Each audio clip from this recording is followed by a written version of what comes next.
দিন এবং ইসলামকে কোণঠাসা করে একঘরে রাখার এক অপরচেষ্টা নীল নকশা এদেশে প্রতিনিয়ত বাস্তবায়ন করা হয়। এদেশের শিক্ষাক্রমে পাঠ্যপুস্তকে এদেশের আপামর সাধারণ ধর্মপ্রাণ মানুষের চিন্তাধারার প্রকাশ আপনি সচরাচর দেখতে খুব কম পাবেন না। এদেশের সংবিধানে, এদেশের আইনে, এদেশের মিডিয়াতে, এদেশের আদালতে, এদেশের বিভিন্ন জায়গায় গণমানুষের আকাঙ্ক্ষা বলতে যা সেটা খুব বেশি প্রতিফলিত হতে দেখবেন না। দেখবেন যে সব এজেন্ডা বাস্তবায়ন, বিভিন্ন জিনিস পুশ করানোর চেষ্টা, এত এত শয়তানি চক্রান্ত যেই মাটিতে চলে সেই মাটিতে ইসলামপন্থীরা পরস্পর কাদা ছড়াছড়ি করবে, এর চাইতে নির্লজ্জতা, এর চাইতে দুঃখজনক ঘটনা মুসলমান জাতির জন্য আর কি হতে পারে। আল্লাহ তাআলা আমাদেরকে ভিন্ন ভিন্ন মত থাকা সত্ত্বেও পরস্পরের সাথে সৌহার্দ্যপূর্ণ সম্পর্ক বজায় রেখে, ভিন্ন ভিন্ন চিন্তা থাকা সত্ত্বেও কাঁধে কাঁধ মিলিয়ে, হাতে হাত মিলিয়ে যার যার আল্লাহ এবং তার রাসূলের পথে আহ্বানের মিশনকে আল্লাহ তাআলা সাকসেস করার তৌফিক দান করুন। এই মাহফিল নানা কারণে খুবই গুরুত্বপূর্ণ।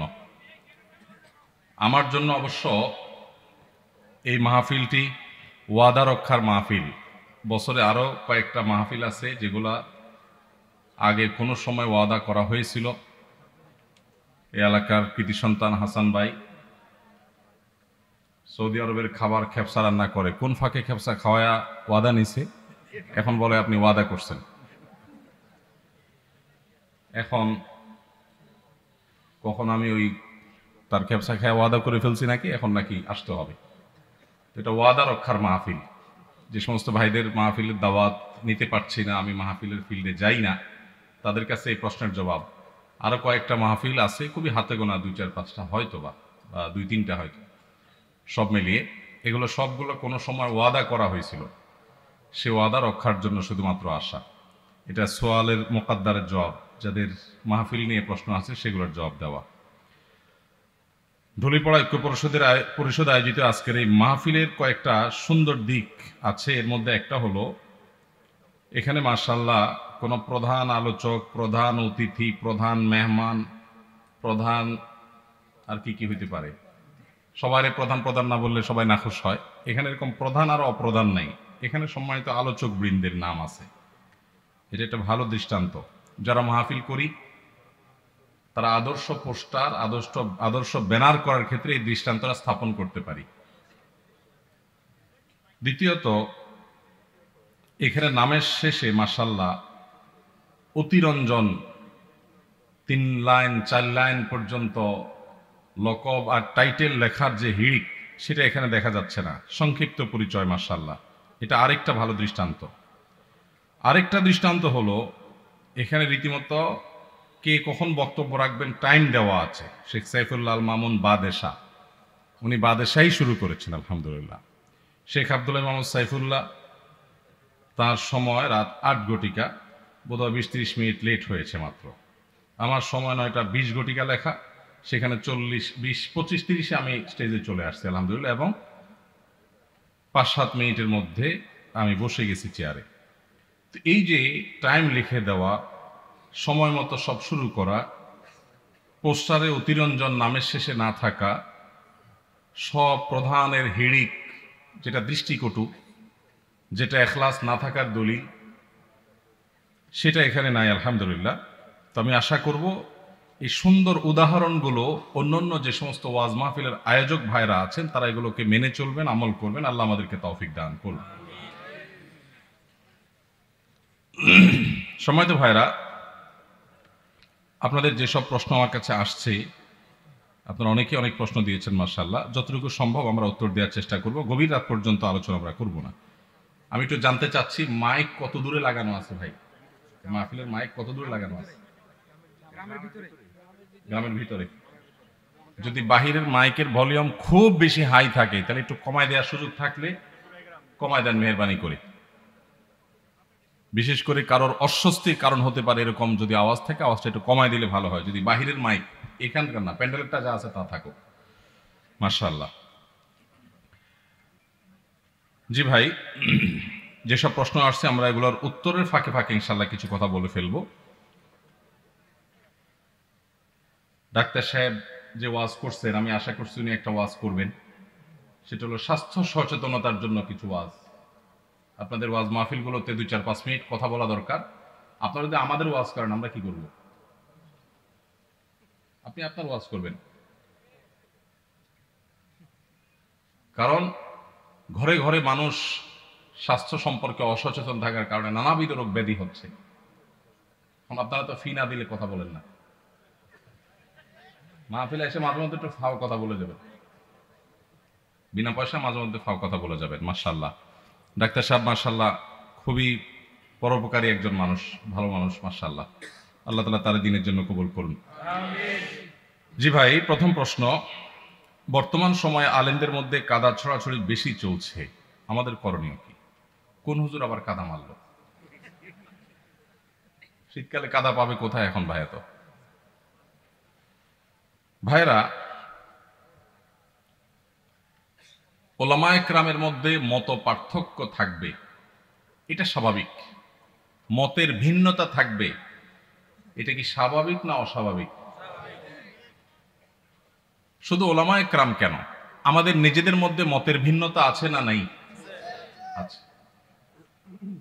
স্বামী স্ত্রী দুইজন সংসার করতে গেলে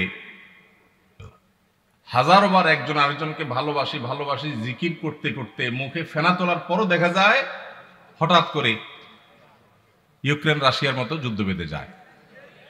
যায় কি যায় না? তো যারে সারাদিন ভালোবাসি ভালোবাসি যে পরিমাণ জিকির করতেছেন আর জিকির তুলতেছেন, তার সাথে যদি আপনার বেঁধে যায়, তাহলে বোঝা গেল যত জন তত মত। মানুষের দৃষ্টিভঙ্গি, মানুষের বুঝার বেশ কম থাকে, এটা থাকবে, কিয়ামত পর্যন্ত থাকবে। সব আলেমরা সব বিষয় একমত হয়ে যাবেন, এটা কিয়ামত পর্যন্ত কখনো সম্ভব না। তাহলে মতের ভিন্নতা, ইখতিলাফ, মতের বৈচিত্র্য, এটা কখনো দোষের হতে, দোষের কোনটা ভাই? দোষের হলো এই যে কাদা ছড়াছড়ি বলতে যেটা বুঝিয়েছেন আপনি, সেটা অর্থাৎ মতভিন্নতাটা যদি মতবিরোধে চলে যায়, শত্রুতায় চলে যায়, যেখানে ইসলামের শত্রুদের সাথে লড়াই করা দরকার, সেই লড়াই যদি নিজেদের মধ্যে করে, যেই শক্তি আল্লাহ এবং তার রাসূলের দুশমন মুসলমানদের দুশমনদের বিরুদ্ধে ক্ষয় করা দরকার, সেই শক্তি যদি নিজেদের বিরুদ্ধে ক্ষয় করে, সেটা হলো নিন্দনীয়, সেটা হলো নিকৃষ্ট কাজ, সেটা হলো খারাপ কাজ। আল্লাহ তাআলা আমাদেরকে সেই খারাপ কাজ থেকে বেঁচে থাকার তৌফিক দান করুন। ভাইরা আমার, এই দেশ সেই দেশ, যে দেশ ওয়াজ মাহফিলের আওয়াজে মুখরিত হয়। এই মাটি সেই মাটি, যে মাটিতে কনকনে শীতের মধ্যে প্যান্ডেলের বাইরেও অগণিত মানুষ ঘন্টাকে ঘন্টা দাঁড়িয়ে নিজের পকেটের টাকা খরচ করে এসে মাহফিল শুনেন। লক্ষ্মীপুর থেকে এই মাহফিলে এসেছেন, দেখা করেছেন আমার সাথে। চাঁদপুর থেকে এসেছেন, আমার সাথে দেখা করেছেন। আরো হয়তো অনেকে অজানা আমার ভাইয়েরা দূর দূরান্ত থেকে এসেছেন। আপনাদেরকে কি এই ঢুলিপড়া ঐক্য পরিষদের ভাইয়েরা সবাইকে পথ ভাড়া দিছে? বিরিয়ানির প্যাকেট ট্যাকেট আছে আজকে? সেটাও নাই। নিজের খরচে, নিজের গরজে ওয়াজ মাহফিলগুলোতে যে স্বতঃস্ফূর্ত অংশগ্রহণ হয়, বাংলাদেশে কোন সমাবেশে এইরকম স্বতঃস্ফূর্ততার কোন দৃষ্টান্ত কেউ দেখাতে পারবে না। সেই দেশে, সেই মাটিতে আমরা মুসলমানরা সামান্য কিছু বিদেশিদের দালাল, তাদের এজেন্ডা এই দেশের মাটিতে, এই দেশের মানুষের খেয়ে যারা বাস্তবায়ন করে, তাদের কাছে আমরা অনেকটা গোলামের জিঞ্জিরে আবদ্ধ হওয়ার মতো আবদ্ধ হয়ে আছি আজ 50টা বছর। 50 বছর বললে ভুল হবে, সে ব্রিটিশ আমল থেকে শুরু হয়েছে। দ্বীন এবং ইসলামকে কোণঠাসা করে একঘরে রাখার এক অপরচেষ্টা, নীল নকশা এদেশে প্রতিনিয়ত বাস্তবায়ন করা হয়। এদেশের শিক্ষাক্রমে, পাঠ্যপুস্তকে এদেশের আপামর সাধারণ ধর্মপ্রাণ মানুষের চিন্তাধারার প্রকাশ আপনি সচরাচর দেখতে খুব কম পাবেন না। এদেশের সংবিধানে, এদেশের আইনে, এদেশের মিডিয়াতে, এদেশের আদালতে, এদেশের বিভিন্ন জায়গায় গণমানুষের আকাঙ্ক্ষা বলতে যা, সেটা খুব বেশি প্রতিফলিত হতে দেখবেন না। দেখবেন যে সব এজেন্ডা বাস্তবায়ন, বিভিন্ন জিনিস পুশ করানোর চেষ্টা, এত এত শয়তানি চক্রান্ত যেই মাটিতে চলে, সেই মাটিতে ইসলামপন্থীরা পরস্পর কাদা ছড়াছড়ি করবে, এর চাইতে নির্লজ্জতা, এর চাইতে দুঃখজনক ঘটনা মুসলমান জাতির জন্য আর কি হতে পারে? আল্লাহ তাআলা আমাদেরকে ভিন্ন ভিন্ন মত থাকা সত্ত্বেও পরস্পরের সাথে সৌহার্দ্যপূর্ণ সম্পর্ক বজায় রেখে, ভিন্ন ভিন্ন চিন্তা থাকা সত্ত্বেও কাঁধে কাঁধ মিলিয়ে, হাতে হাত মিলিয়ে যার যার আল্লাহ এবং তার রাসূলের পথে আহ্বানের মিশনকে আল্লাহ তাআলা সাকসেস করার তৌফিক দান করুন। ভাইরা আমার, সাপ যখন এসে যায়, যার হাতে যা থাকে সে তা নিয়ে ঝাঁপিয়ে পড়ে। কিভাবে সাপের ক্ষতি থেকে বাঁচা যায়, ঠিক না ঠিক? আমাদের উচিত আমরা যে যেই মতের হই, যে যেই পথের হই, আমাদের কমন শত্রু, আপনার শত্রু, আমার শত্রু, ওনার শত্রু, সবার শত্রু যারা যারা আমাদের শত্রু হওয়ার ব্যাপারে কোনো ভিন্ন মত নাই, তাদেরকে আপনি আপনার মতো, আমি আমার মতো, উনি ওনার মতো, তাদেরকে দমনের পিছনে লেগে যাই। আমাদের নিজেদের পেছনে ছিদ্র খোঁজার কাজটা আল্লাহর ওয়াস্তে বন্ধ করে দিই। আমরা যারা সাধারণ মানুষ আছি, আমরা পাড়া মহল্লা থেকে ভিন্ন মতের, ভিন্ন দলের, ভিন্ন চিন্তার মুসলমান ভাইয়ের সাথে কাঁধে কাঁধ মিলিয়ে চলা শিখবো তো ইনশাআল্লাহ। মনে রাখবেন, মতের ভিন্নতা আছে, থাকবে। মতের ভিন্নতা থাকে যদি 10টা বিষয় নিয়ে, মতৈক্য আছে 100 বিষয় নিয়ে, ঠিক না ঠিক? শুধু নামাজের কথাই যদি বলেন, নামাজের কয়টা মাসআলা নিয়ে আমাদের সমাজে মত ভিন্নতা আছে? এর বিপরীতে মতৈক্যের বিষয় পাবেন আপনি অগণিত। মৌলিক আকীদা ঈমানের বিষয় যদি বলেন, আমাদের আল্লাহ এক। মুসলমানদের মধ্যে মত পার্থক্য আছে।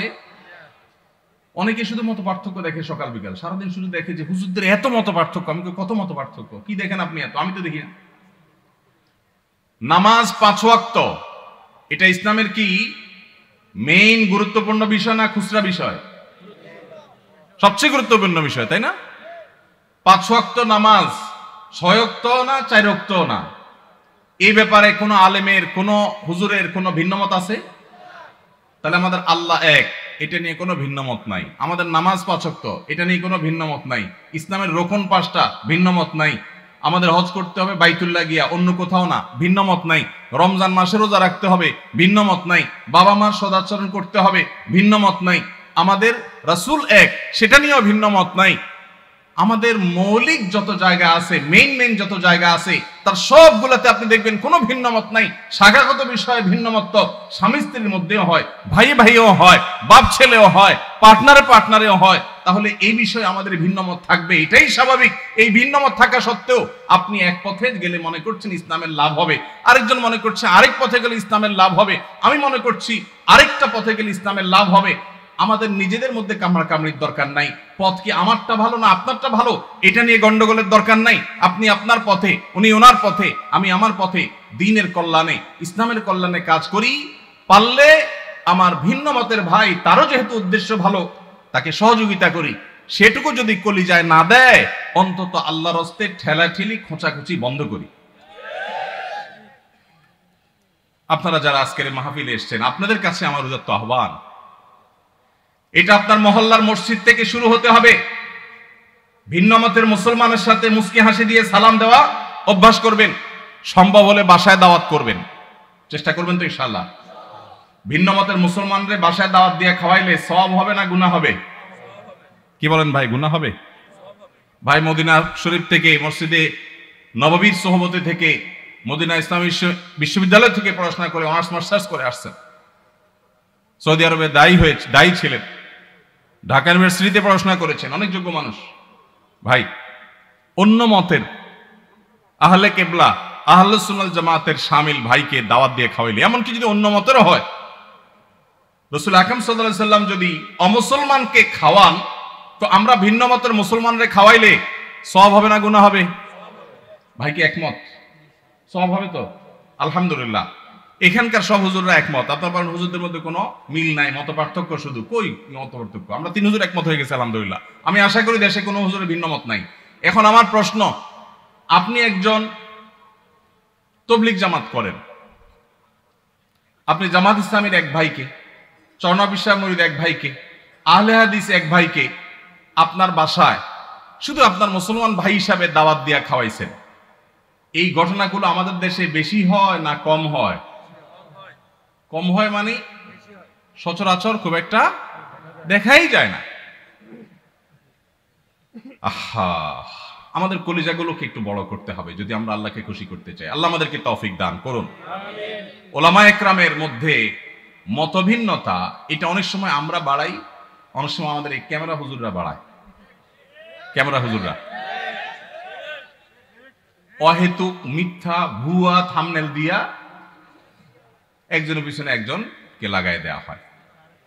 অনেক সময় আসলে লাগালাগির কিছু নাই, কিন্তু সাধারণ দর্শকরা দেখে মনে করে দেখছো হুজুররা লাগালাগি শুরু করছে। আসলে হুজুরদের কোনো লাগালাগি নেই, লাগালাগি কাদের?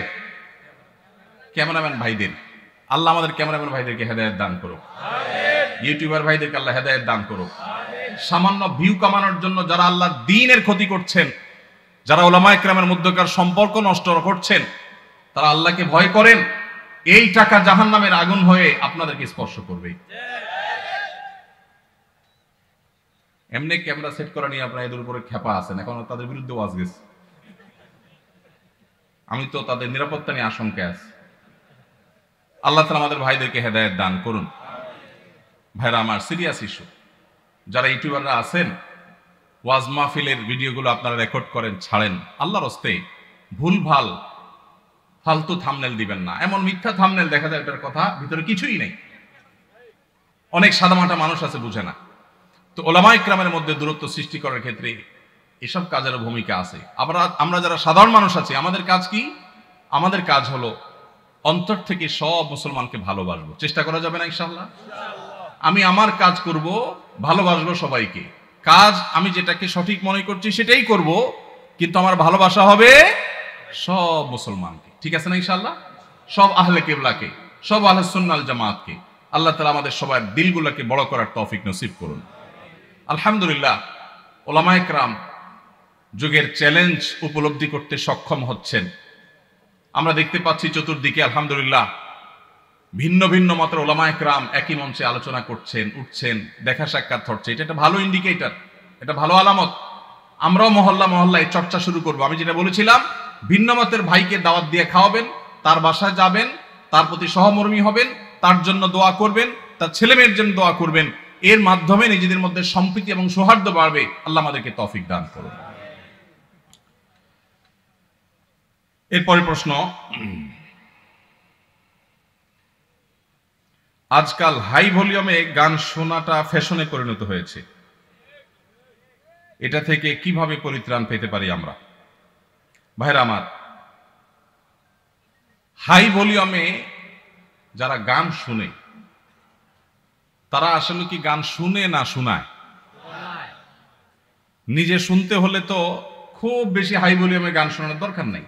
নিজে শোনার জন্য তো লো ভলিউমে গান শোনাটা যথেষ্ট।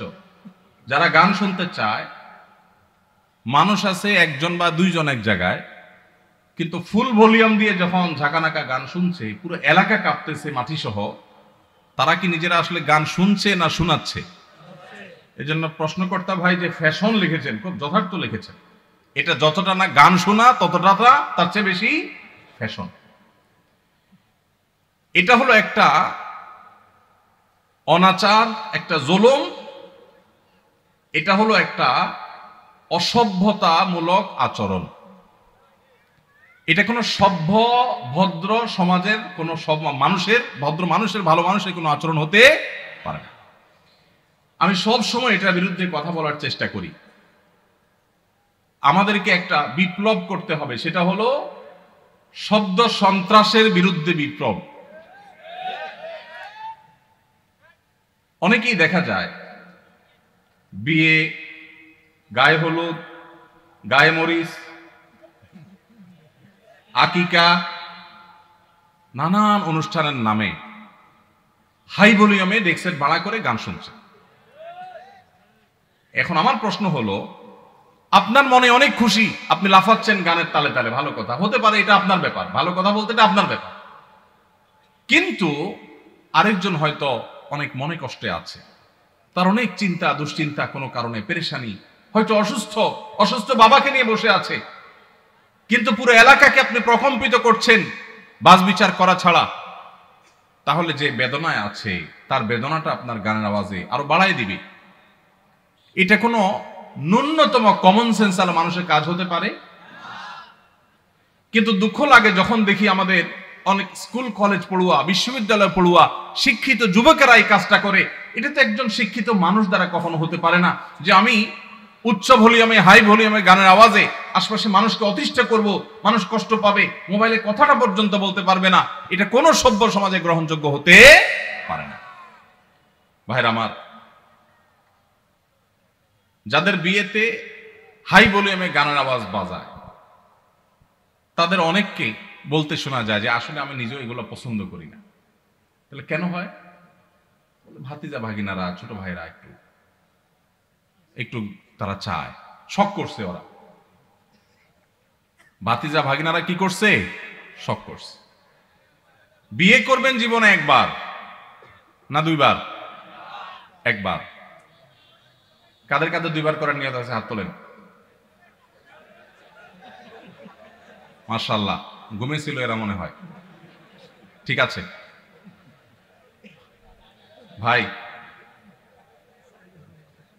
বিয়ে যেহেতু একবারই করবেন বেশিরভাগ মানুষ, সে একটা বিয়ে হোক আদর্শ বিয়ে, সে একটা বিয়ে হোক স্মরণীয় বিয়ে, ওই বিয়েতে মানুষের বদদোয়া আসুক, কেউ চান?